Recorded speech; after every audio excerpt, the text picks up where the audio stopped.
Muted.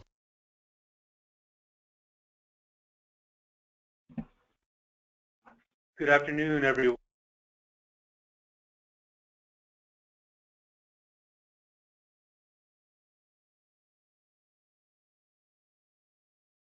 Or on mute.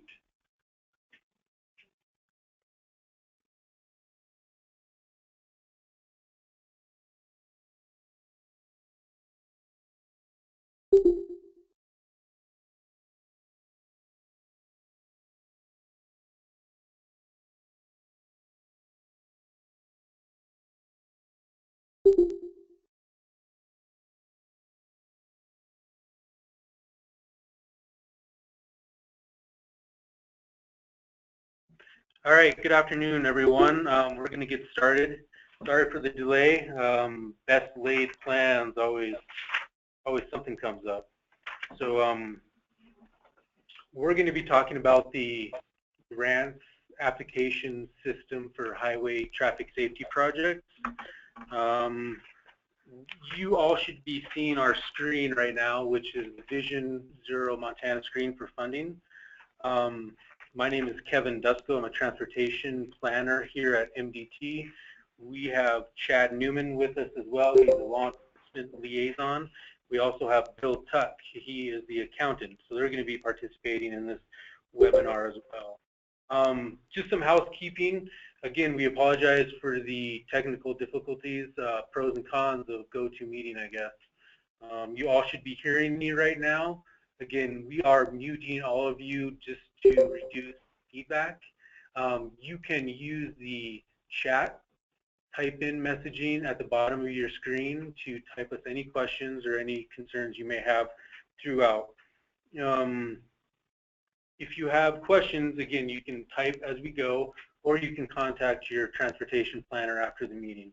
Either way works for us.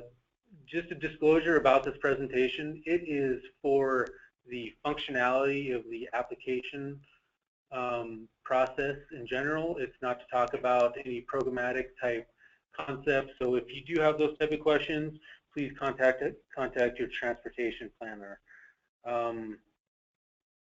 The current application process is currently open to accept applications through our web-based system, and that's what we're going to be talking about.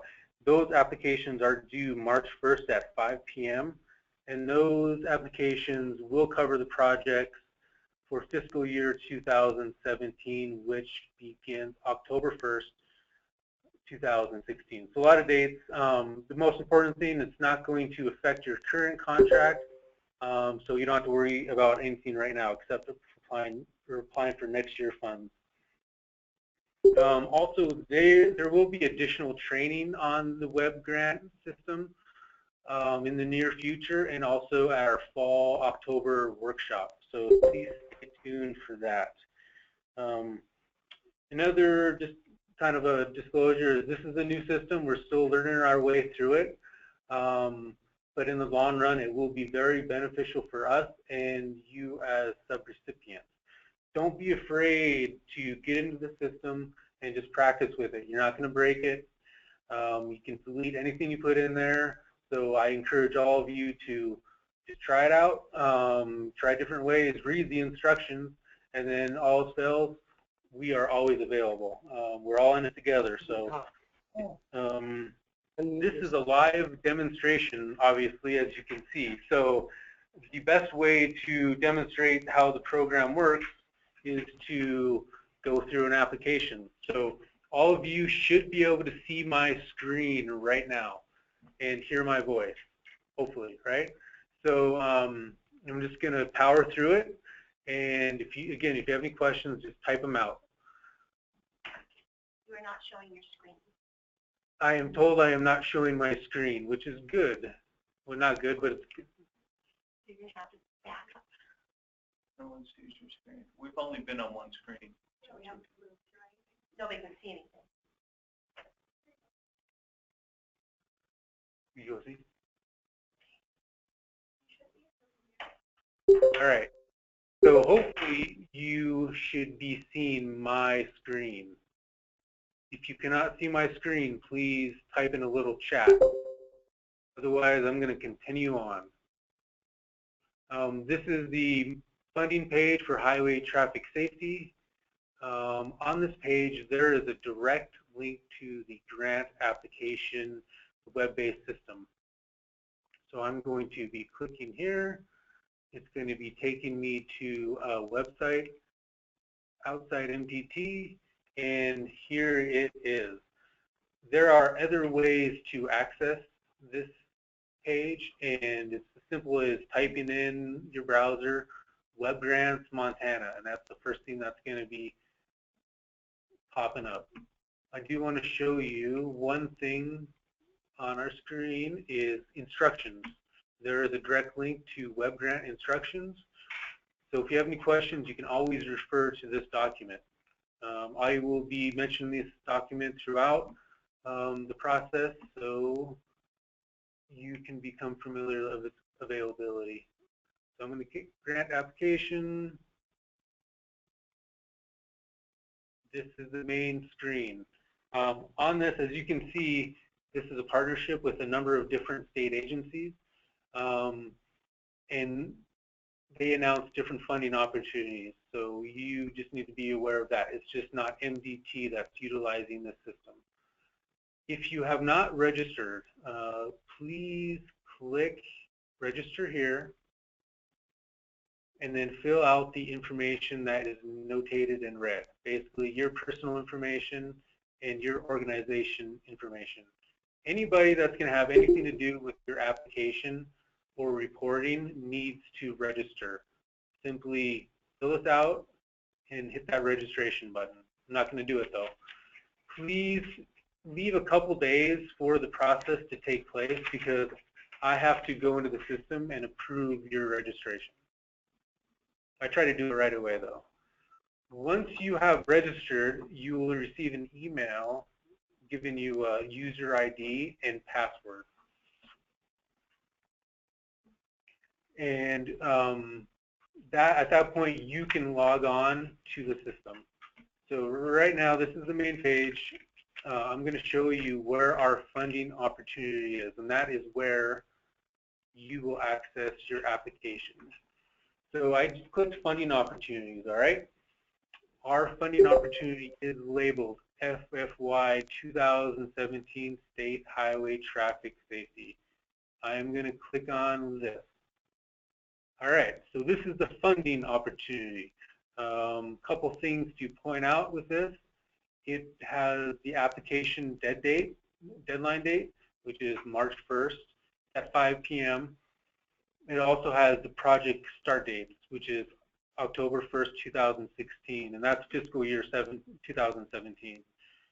Also in this funding opportunity, there is a description, kind of talks about us a little bit, also provides some relevant links, for example, to the Comprehensive Highway Safety Plan, and it also provides links to any other resource that you may need. For example, our Vision Zero website, crash data, NHTSA's website, anything that you need to fill out your application will be here. It also provides you contact information for specific transportation planners. So read that, and once you are comfortable, you can log in. So I'm going to click this login button, and it's going to take me to the main screen. So we're going to get to it. We're going to start filling out an application.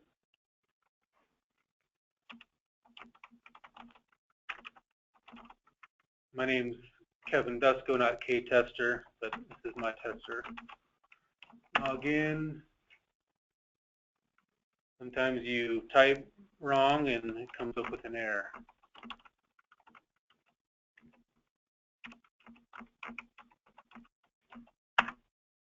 Alrighty, that works. So once you register and you get your user ID, you log in, and this is your main screen. This is when you get into the thick of it, you'll be able to do everything with your grant. Right now, we're going to just concentrate on two different things.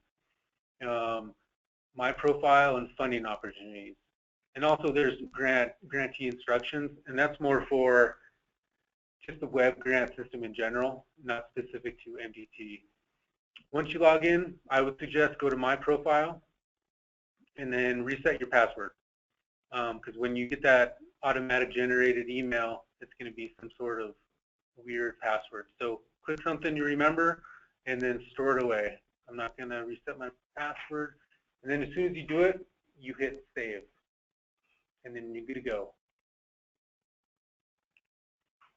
And then I'm going to go to the main menu as soon as I reset my password.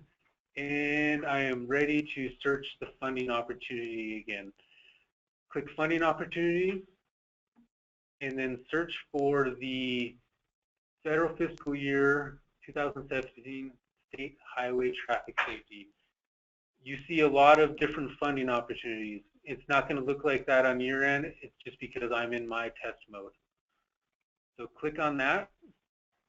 Again, this is the funding opportunity that we just saw. It has that description, yada, yada, yada. When you want to start a new application, simply click Start a New Application. In a couple years, you'll have a couple applications in the system, and you'll be able to copy previous applications. So it just reduces the, I guess, manpower in, submitting applications year after year. So I am simply going to put Start a New Application. And this is exactly what you're going to experience. My name is Kevin Tester. I'm the primary contact. My project ID is, I'll put Highway Safety Authorized Official. If you want somebody to access this application, this is where you need to put their name. The little caveat is that person needs to be registered in the system. So as you can see, a lot of MDT staff has registered. So I'm going to put Janet Kenny as my authorized official. That means she can go in and help me fill out the application underneath her user ID. Montana Transportation, I'm going to click Save. And then it shows me the exact information I just put in. If I'm comfortable with it, I'm going to go to Application Forms. All right. This is the main menu bar for completing an application. What you see here on the left-hand side is all the elements that are required for the application, from general information all the way through to attachment. Another thing I want to point out is this column, the complete column. As you can see, is I have a check mark right here next to general information. That general information is what I just put in. Highway safety, my name, Janet Kenny's authorized official. If I want to adjust this, I simply hit this edit, and then I can change the title, anything I want to do. I'm going to return to application forms, and this will take me to my main menu bar. Another thing I want to point out is the instructions. Every screen that you come to will have some simple instructions on there, so please just read those and glance over them. If you're having issues, those that should address your questions. But we try to make it pretty simple for the user. But again, just get in there and practice. Another thing I want to point out is this top bar. I will be referring to the top bar a couple different times. You can log out here, access the main menu. You can print, edit, save. So just be aware that that exists. So we're going to go to project identification. This is where you put the people that are going to be responsible for your contract, their contact information. We require 2 people at the very least. Project director is usually, say, chief of police, the person really in charge of the contract dated elements. And the second one is authorized official. That is like your mayor, county commissioner, board chair. The reason why we require these, and these are important, is because this information is what we're going to take and put on your contract. These individuals are going to have to sign ink on paper.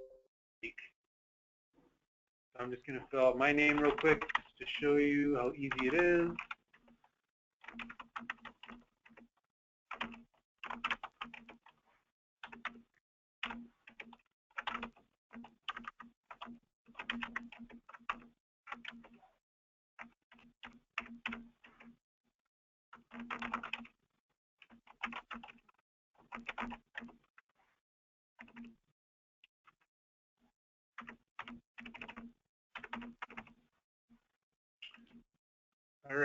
So if I try to save right now, it would not let me move on because I have not finished completing this. So just be aware of that. So I'm going to put Bureau Chief Audrey.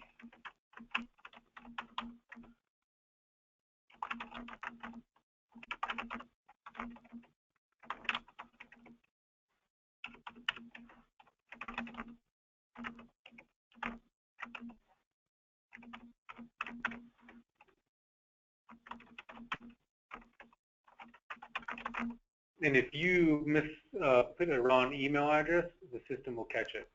So it's kind of a neat function of the whole thing in general. It catches errors. Okay. So again, I put the mandatory 2. A lot of contracts have those day-to-day activity individuals. Put that information in there if you have it. If you have a budget representative, you can put that information in there as well. Hit save. Gives me a chance to review real quick. If I'm comfortable, I hit mark as complete. And then as you can see in the column, it says I have completed this. Remember, I can always go back in here, even if it's complete, and edit, make any type of adjustment by doing that. I'm going to slow down my cursor so you can follow it, but it's a pretty easy process. I'm going to go to my application forms, which is my main menu, and I am going to get into the project narrative. Again, I want to point out the instructions right here above. It talks about the different elements of this section. It also provides a link to our transportation web grant instruction form, which is kind of a little bit more detailed document. So I'm going to click here, and as you can see, it takes you right there.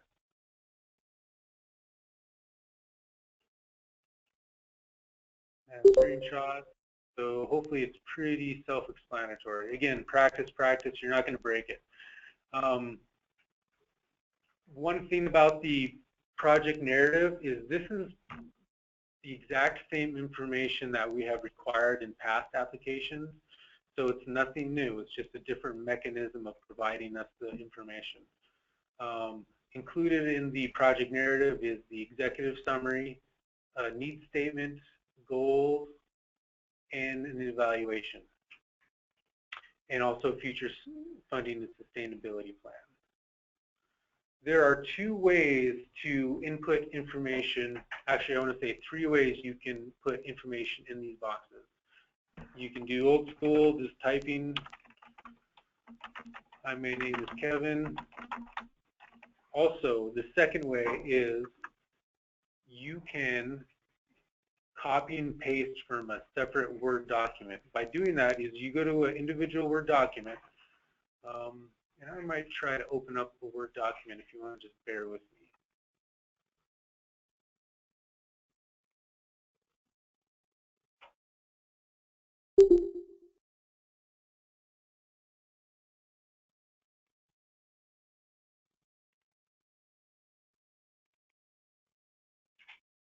Sorry about all those clicking. So I just want to show you. So this is a separate Word document. I'm just going to copy some of this. I'm going to right click, copy, and I'll go back into the system. And I am going to hit this little icon, and it's my paste icon. And I'm going to simply right click, paste, and then insert all the information. And this also spell checks. So, and then you can change fonts, change sizes, whatever your pleasure is. So the other way to do it, to copy and paste, is simply put your cursor in the box, right click, hit this paste button, and then something weird pops up. You just have to hit allow access, and then it, boom, there you go. Have all the information. One thing you need to be careful of is the characters limitations. It allows for 6,500 characters, which is about 2 pages single space. Should be plenty, but just that's why it's important to work off of a separate Word document. But though we did have to limit the characters in the system. Once you get into the system, you can save as you go. So if I kind of need to take a rest, go to the restroom, I can save that. And the only thing I can't do is mark as complete because I am missing some sections. I am missing my goals, evaluation, and future funding sustainability plan. So I go back into the system, remember this top bar, always remember the top bar. Back in the system, information I just put in, and then I have to put goals. I'm just going to put hello, just so we can move on. Everything's completed. All right, so this provides a little snapshot of what I just entered. And I put hello, my name. So all the sections are complete. I should be able to mark it as complete. There you go. So it's all completed, check marked. If I want to go back and make adjustments, all I have to do is click project narrative and hit this edit button. That's what I mean. Get in there and play with it. You're not going to ruin the system. Project objectives. These are the project objectives. Funnest part of the application process. Again, instructions, please read those. This is a hyperlink to those more in-depth instructions. You can check those out. There are 2 sections of this, I guess, objectives. One is for applicants such as DUI courts, DUI task forces, buckle ups, and then we have objectives that are specific to law enforcement STEP and SET. I'm going to be covering just some general objectives for kind of the general applicants, and then Chad Newman is going to be talking about STEP and SET only objectives. Again, please read the instructions. Most contracts have multiple objectives. This system allows you to add multiple objectives. I'm just going to demonstrate adding one right now. So I want to add an objective. I just click add. As you can see, is the objectives, they ask for several different things. One is the time period, Q1 through 4, the actual objective, target population, activities, and responsible party, and outcome. All this information has been required in past applications, so it's nothing new. Even if it looks like it's new, it's not. So I am going to put some simple objectives in just to demonstrate what it will look like.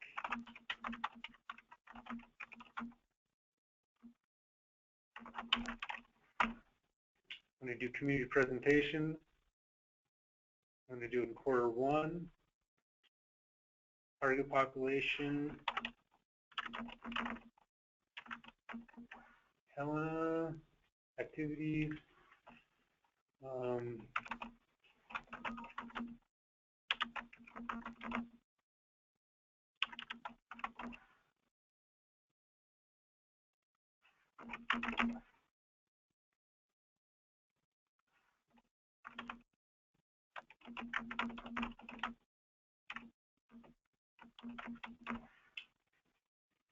Again, that's just an example. Please take some time on your objectives because it's going to be part of your contract.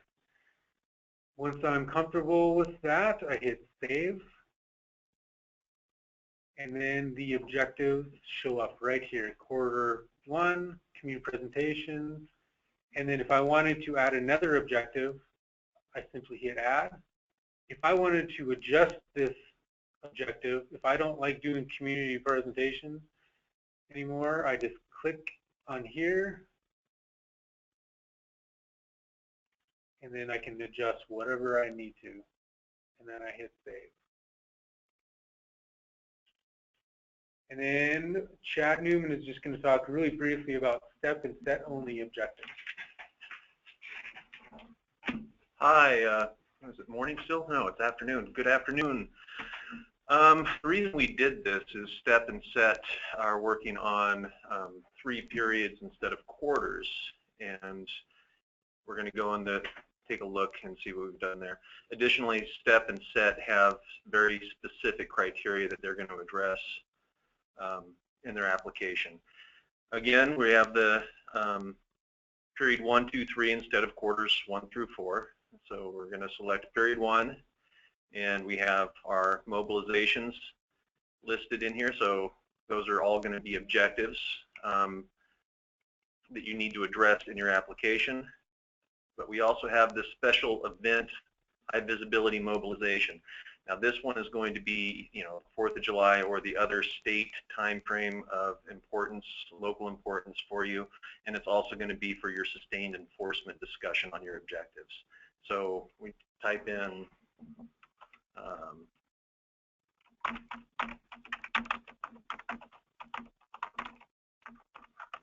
sustained enforcement, and I'm not going to go into great detail on anything, just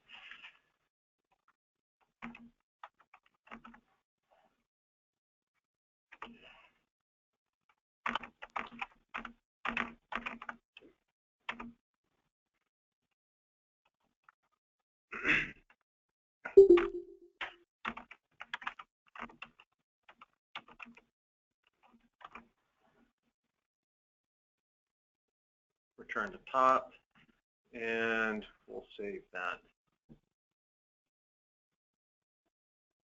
So it's listed as your special event high visibility mobilization.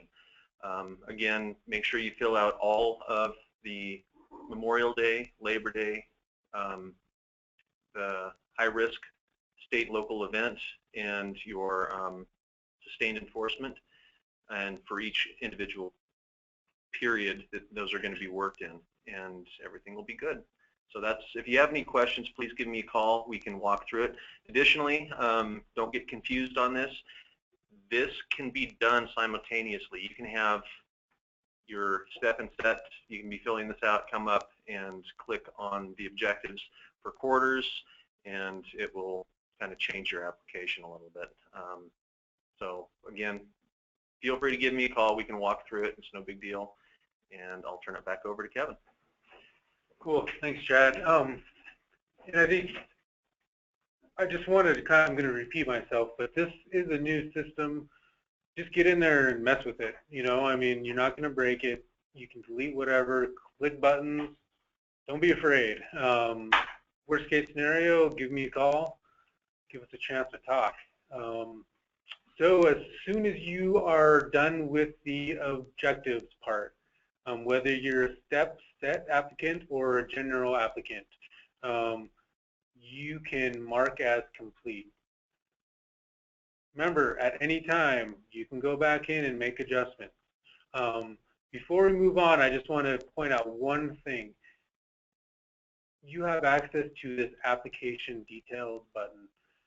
By clicking this, it's a neat little tool. You can click it, and it shows all the information that you have put in the system thus far.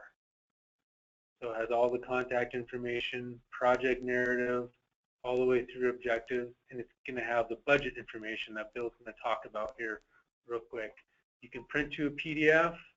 You can do a lot of different things. Back in the system.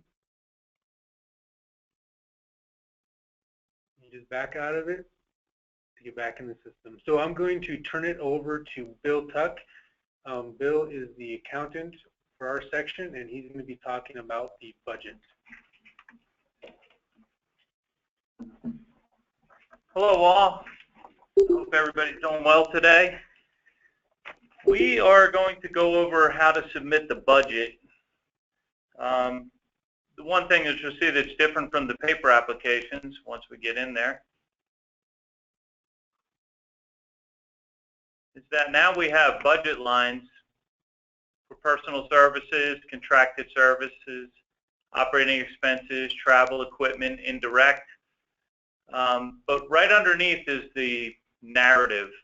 I think on the paper versions it was by necessity we had them separated so that you could see it pretty much like you see it here. But now we have the narrative right next to the actual dollar figure, so it's much easier to look at.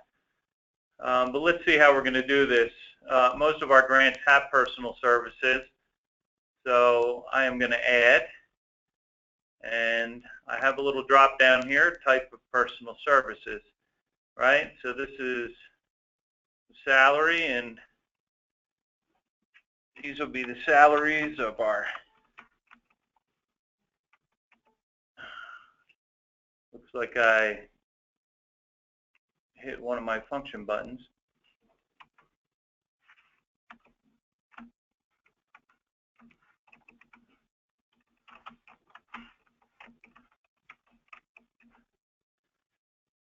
So we're going to have a salary of, say, $4,000 for the year, and there's matching funds there. I'd like to use them. Most of the time, we don't use the return to top button too much, but on the budget page, it does make sense to use it because it's normally a small box down the bottom. So I'm going to save that. You always want to remember to save, and when I save, I fall back into the total budget page. So on the personal services, I'm also going to add the cost of benefits. So down the bottom here, I'm going to have benefits.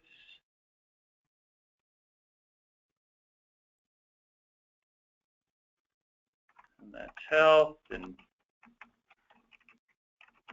paid time off and that kind of thing. And I'm going to take 50% of my salaries and use that. So $2,000. Make sure you save. Now I'm back looking at my summary, and I see that my program champion has health benefits, $4,000, $2,000, $6,000 there. I'm not going to add any contracted services, but we'll just look at the drop-down box there. There's a handful of things there: media, treatment services, supervision services, and another box. If you think none of those apply to you, you can always use the other, or you can bother Kevin to give you another option. So I'm going to go back there because I didn't save. And in operating expenses, I'm going to put a couple in there just so we can look at the drop downs here. The drop down boxes give us a handful of things that we might use, supplies. So this could be paper and toner. So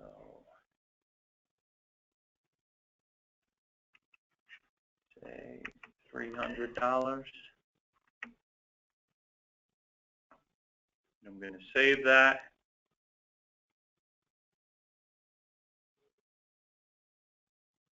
So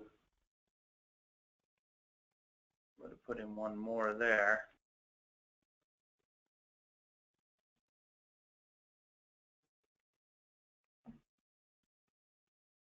Which is, say we do some training.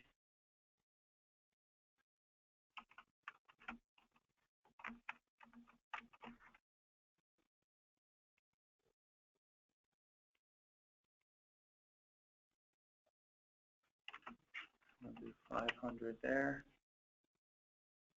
So I'm going to save this. Now, for purposes of this webinar, I didn't go in and put in a personal services narrative because you'll see it's salaries,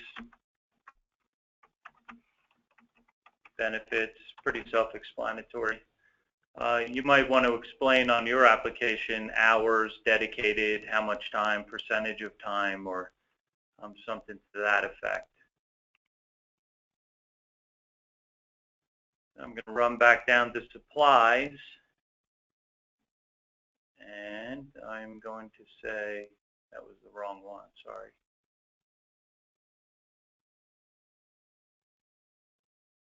So operating expenses narrative. Now, if you see what I did on the narrative for the salaries, I just used the one box and I put in salaries and benefits, even though the lines on the budget there's two line items. I only use one box. But for this one,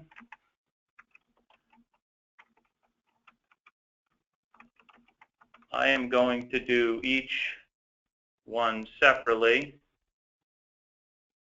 Correct my spelling there.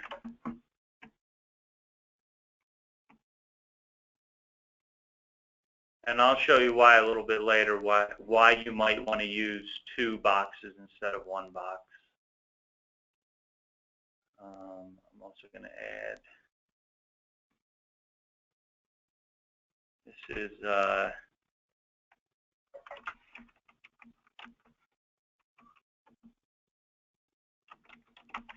training for excellence. Don't you always see that word in management text? Everything we do is excellence.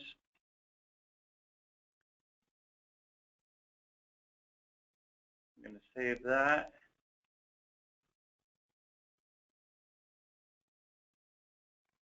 Okay, now we see that you can see in this narrative up here, this is one box of salaries and benefits, and then there's a little shading here, so you can see that there was two. So I'm also going to be paid for my travel to that training. So in-state travel is what we like to see. And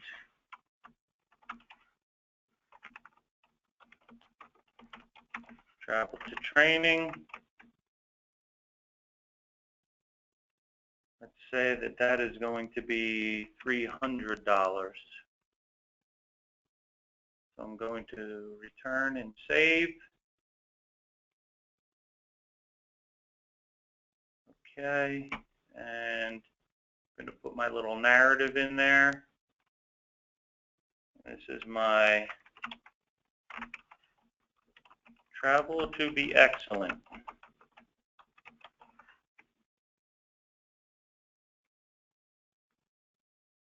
Okay, I've saved that. Now, I'm not going to put anything else in. I'm going to say that we don't normally have equipment in our grants. Our equipment is normally less than $5,000, so it would show up underneath of operating expenses and supplies, unless, of course, you're purchasing law enforcement equipment and that kind of thing, body-worn cameras. Indirect costs, you can put those in if you have those, if you have an indirect cost agreement, or if you have a way that you're going to charge those. I'm just going to put indirect.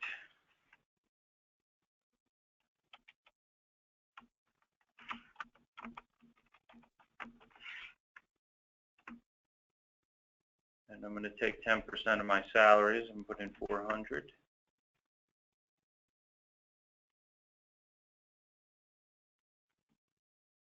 I'm going to save that. So what we can see at the top here is we can always see the total. So every time I could have said along the way, this is how much my total is now. But you can see in the end that my the total amount that I'm requesting is $7,500, and it is broken down as specified here. So I am able to go right here and look at everything that I have, the amounts that I have, my travel narratives. So everything is right on the same page. So I think it's kind of better than it was in the past, you know, trying to do your narratives and looking back at the dollar amounts and that kind of thing. One other thing I'll say here is if I go back when Kevin was talking about the application details, when I go in and look now at my project budget, it's a pretty good looking page. Like I have my different breakouts here in a grid, and see this was one box that I used, so it's salary and benefits, so there's only one box here. But if I look at my supplies where I put in two narratives, I added the narrative twice, you can see that these are kind of broken out, and if it's going to be you know, a paragraph for each one, it might be better to have them broken out that way so that it's more legible. And the other thing is that back at the beginning, Kevin was talking about if you want to add a new application or if you want to copy an existing application. Going forward, if you're going to copy an application, it might be easier to add narrative lines, because if one or two things are going to drop out or be added, it will be easier just to drop them out of the operating expense and then the narrative than it would be to recreate the wheel each year. So you might want to just be kind of forward thinking in that respect. But other than that, that's my $7,500 grant application, and now I am going to turn it back over to Kevin. Thanks, Bill. Just to wrap up that budget, when you're comfortable with your budget and all the line items, what you need to do is just hit mark as complete, and that will give you indication that in the column that the project budget is completed. As like any other section, you can go back into it and make any type of adjustments that you'd like, even if it is marked as complete. So we are getting close to wrapping up, but the last section is the attachment. One thing about the attachments, even if your application does not have any attachments, you have to click on that and mark as complete. That will enable you to move forward and submit the application. If you do have an attachment, all you have to do is go to the top bar, hit this add, and this is going to take you to a screen such as this. And you want to upload a file from your personal computer. So you're going to browse, and this is going to browse your servers, and you're going to look for what you want to upload. So I'm going to look at my computer. I'm going to go into our traffic safety folder, and I'm going to go to grant forms and grant management system, and let's go to a user guide. So I'm going to do this PDF right here.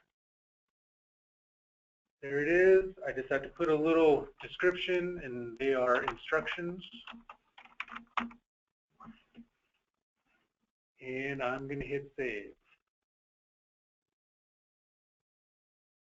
As you can see, these instructions are right here, so you can click on it and view it. Just have to open it up. And it should open up.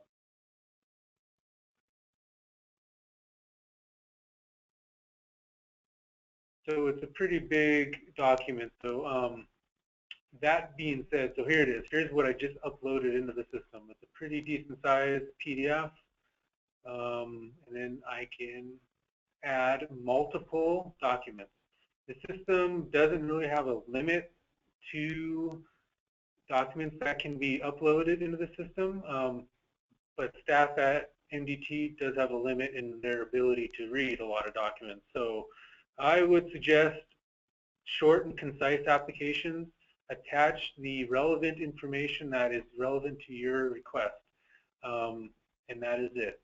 So if I wanted to, if I changed my mind, and if I wanted to delete it, I would click this delete button right here, and then ask me if I'm sure. I say yes, and it removes it. And then I'm like, all right, I'm good. So I'm going to mark as complete. And as you can see, every section is completed as indicated by a check mark. Once again, redundant, but you can go back and review, adjust any of these. Just like Bill said, you can go to these application details and you can review it at a glance. You can print it off in a PDF and you can share it with somebody to review it. So a lot of different options for you to review your grant before submission. Once you're at a point where you're comfortable, you can either withdraw, which I don't recommend, or you can submit. So right now I am going to submit. Ask me if I'm comfortable submitting, And if I reviewed and I have, so I hit yes. At this point, you receive an application identification number. You will also receive an email notification in your inbox. The primary contact that registered in the system that's initiated the application will receive that email. At this time, your application will be locked for editing. If you do need to get back into it, you need to contact one of us, but we would really prefer if you do your diligence and just review all the elements prior to submission, because it takes us a little bit of effort on the back end to unlock those applications. With that, that is pretty much the conclusion of the live recording of the web grant application system. We recorded this, so if you missed the start of it because of technical difficulties on our part, we will provide that to you on our website. We will be providing future trainings on the web grant system on other elements such as grant management and fiscal claim reporting, but that won't happen until October of 2016 when your new contract really takes a hold of the system. So until then, please work on your applications, and then we will receive them and we will evaluate them. I'm going to look now to see if there's any questions. If you have any questions, now is the time. And you do so by typing. Otherwise, we're going to be ending the webinar. Again, if you have any specific functional questions, please let one of your program planners know. Send me an email. We're easy to work with. With that, I don't see anybody